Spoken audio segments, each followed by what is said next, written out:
যারা উপস্থিত আছেন, আমার নেতারা এখানে আছেন, আমি শ্রদ্ধা ভরে স্মরণ করতে চাই জাতির জনক বঙ্গবন্ধু শেখ মুজিবুর রহমানকে।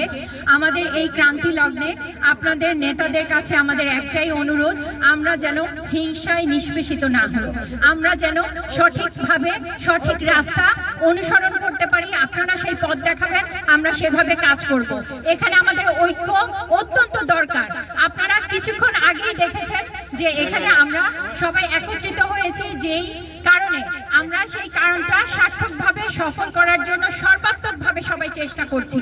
সেই জন্য এখানে আমরা একত্র হয়েছি, কারণ আমরা জানি আওয়ামী লীগ একটি অনুভূতির নাম।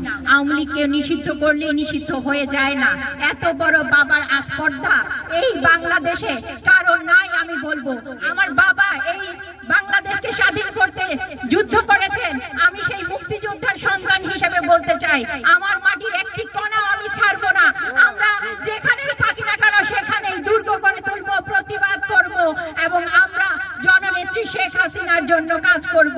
জয় বাংলা, জয় বঙ্গবন্ধু, জয় তুই শেখ হাসিনা।